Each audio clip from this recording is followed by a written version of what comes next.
Hotel और अस्पतालों में खपाई, माफिया अतीक की काली कमाई, काले साम्राज्य पर पीडीए का एक्शन, बड़ी माफिया के मददगारों की टेंशन। नमस्कार, कैपिटल टीवी में आपका स्वागत है और मैं आपके साथ प्रिया बिस्ट। अब वक्त हो चला है ऐसे मुद्दों पर विस्तार से बात करने का जो जनता, राज्य, देश और पूरी दुनिया पर असर डालते हैं। अतीक अहमद की राज्य में तूती बोला करती थी। जेल जाने के बाद भी लोगों में उसकी दहशत थी, लेकिन योगी सरकार के आते ही उसकी दहशत कम होने लगी और फिर अचानक एक दिन उसकी और उसके भाई अशरफ की ऑन कैमरा हत्या कर दी गई। तब से अब तक उसकी हत्या एक गुत्थी बनी हुई है कि आखिर अतीक को मरवाया किसने।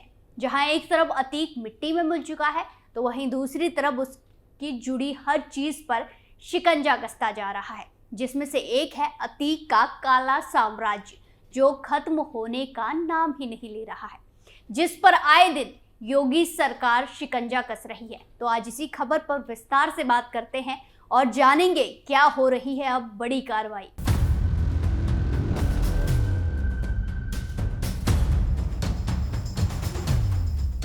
अतीक और अशरफ हत्याकांड का मामला आज तक पुलिस के लिए मुसीबत बना पड़ा है।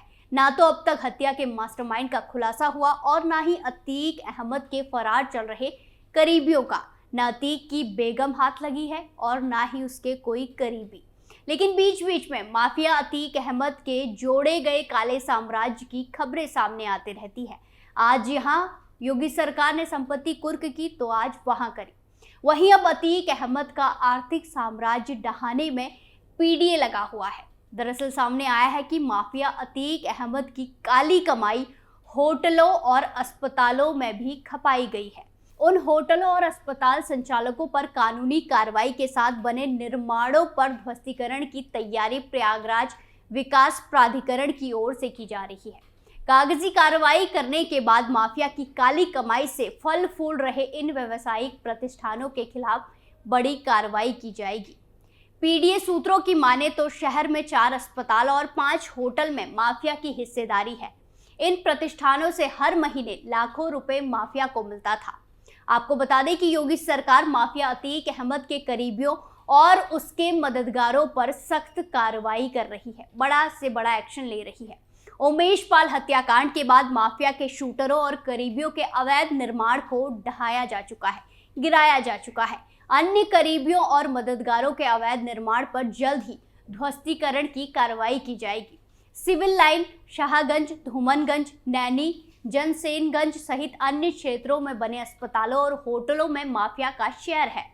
पीडीए के एक अधिकारी ने बताया कि माफिया का जिन होटलों और अस्पताल में रकम लगाई गई है, अलग अलग राजनीतिक पार्टियों से भी वो जुड़े हुए हैं। दरअसल अवैध निर्माण पर अंकुश लगाने के लिए पीडीए की ओर से जोनल के अनुसार अधिकारियों को लगाया गया है। इसके बावजूद शहर के हर हिस्से में अवैध निर्माण तेजी से हो रहा है। गौर करने वाली बात यह है कि गंगा यमुना के तटीय इलाकों में भी अवैध निर्माण तेजी से हो रहा है। नैनी, पुराने पुल, सलोरी, फाफामऊ, झुंसी, नवेदा आदि क्षेत्र में अवैध निर्माण हो रहा है। वहीं जांच में पुलिस को शाहगंज के मिनहाजपुर में स्थित एक बंगला होटल पर अतीक की हिस्सेदारी का भी पिछले दिनों पता चला था, जहां पुलिस ने शाहगंज स्थित बंगला होटल और 200 वर्ग गज प्लाट की फाइल तैयार की है। अब जल्द ही आयुक्त कोर्ट को रिपोर्ट भेजकर इन दोनों संपत्तियों को कुर्क करने की अनुमति मांग की जाएगी। जांच की गई तो ये बात सामने आई कि पहले किराए पर होटल चलाने को इसके मालिक से अनुबंध किया गया। इसके बाद अतीक अहमद ने अपने लोगों की मदद से होटल के आधे हिस्से पर कब्जा किया था। विरोध पर उसे बेरहमी से पीटा और जान से मारने की धमकी भी दी। बाद में होटल की जमीन को 3 हिस्सों में कराकर बेनामा कराया गया, जिसमें एक हिस्सा अतीक के नाम पर था। इस मामले में शाहगंज थाने में अतीक अहमद के साथ साथ अन्य लोगों पर एफआईआर भी हुई। हालांकि उस टाइम पर कोई कार्रवाई नहीं हुई थी। वहीं माफिया अतीक और उसके गुर्गों के खिलाफ चल रहे ऑपरेशन जिराफ और ऑक्टोपस के तहत कार्रवाई का दायरा बढ़ाया जा रहा है। अब अतीक की लखनऊ, नोएडा, दिल्ली की प्रॉपर्टी को भी गैंगस्टर एक्ट की धारा 14(a) के तहत कुर्क किया जाएगा। इसके लिए पुलिस की ओर से रिपोर्ट तैयार की जा रही है। माफिया की बेनामी प्रॉपर्टी पर भी गैंगस्टर एक्ट के तहत चाबुक चलेगा। इससे अतीक गैंग को करोड़ों रुपए की आर्थिक चोट पहुंचेगी। बताया गया कि अतीक ने लखनऊ के महानगर थाना क्षेत्र स्थित यूनिवर्सल अपार्टमेंट में दूसरे के नाम पर फ्लैट लिया था। उसी फ्लैट में असद और उसके साथी ठहरा करते थे। माफिया की हत्या के बाद उस फ्लैट पर करेली निवासी ठेकेदार के परिवार का कब्जा है। ग्रेटर नोएडा में अतीक की करोड़ों रुपए की मन्नत कोठी है, जहां पर राज मिस्त्री रहता है। ये संपत्ति अतीक के नाम पर बताई गई है। इसी तरह नई दिल्ली के बाटला हाउस में भी अपार्टमेंट और फ्लैट की जानकारी पुलिस के हाथ लगी है। कहा जा रहा है कि इन सभी संपत्तियों को कानून के तहत जब्तीकरण की कार्रवाई की जाएगी। प्रयागराज शहर के शहगंज इलाके में होटल और उसके पास शाइस्ता के नाम पर भूखंड के बारे में पुलिस ने पता लगाया है। इसके संबंध में राजस्व सहित अन्य विभागों से रिपोर्ट मांगी गई है। पुलिस अधिकारियों का कहना है कि लखनऊ, नोएडा और दिल्ली की प्रॉपर्टी के बारे में संबंधित विभाग और अधिकारियों से पत्राचार करने के उपरांत पूरी रिपोर्ट तैयार की जाएगी। इसके बाद कार्रवाई पर अमल किया जाएगा। वहीं हाल ही में माफिया अतीक अहमद की 12 करोड़ से ज्यादा की संपत्ति को कुर्की किया गया। दरअसल खुलासा हुआ कि अतीक अहमद ने राजमिस्त्री का काम करने वाले बीपीएल कार्ड धारक हुबलाल के नाम पर 12 करोड़ से ज्यादा की संपत्ति खरीदी थी। संपत्तियों का पता लगाने पर गैंगस्टर एक्ट के तहत प्रॉपर्टी पर मुनादी कर कुर्की का नोटिस लगाया गया।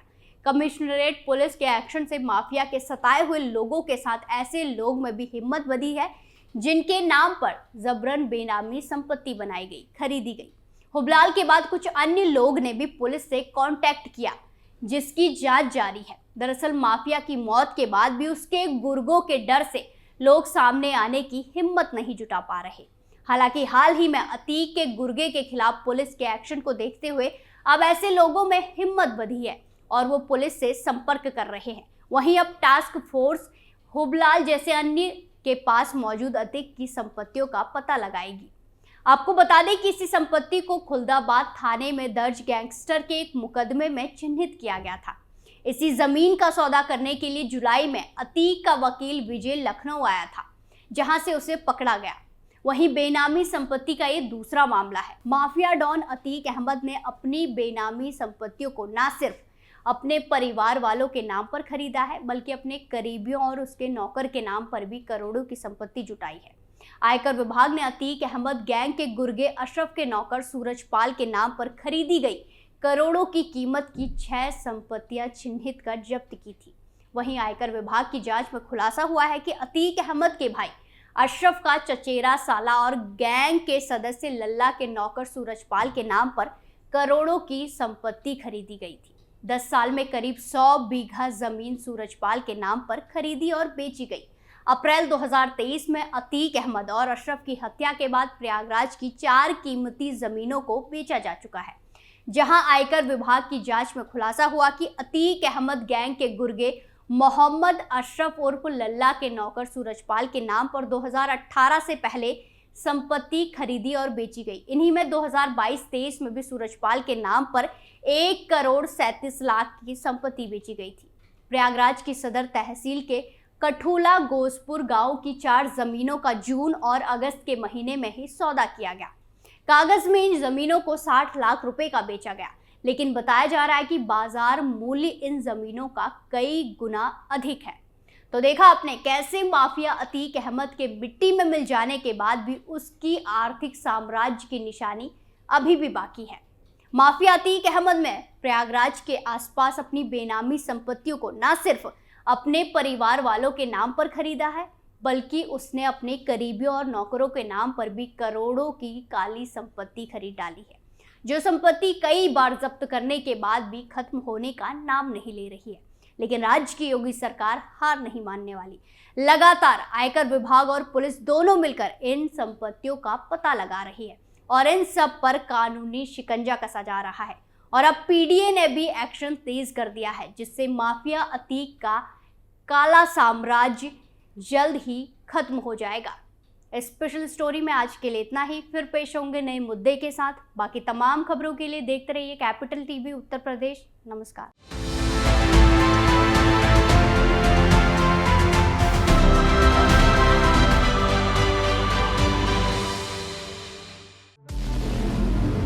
हमारे व्रत, हमारी परीक्षा, लक्ष्य तक पहुंचने की हमारी संयमित प्रतीक्षा। हमारे छठ से और हमारे हट से पूरी दुनिया वाकिफ है। हमें विकल्प पर नहीं, अपने दृढ़ संकल्प पर अटूट विश्वास है,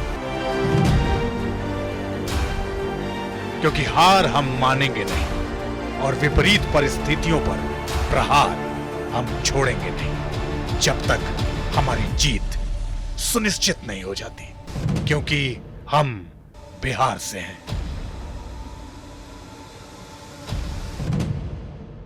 कैपिटल टीवी पर मैं अमित प्रकाश लेकर आ रहा हूं बिहार पर एक ब्रांड न्यू स्पेशल शो, हम बिहार से हैं।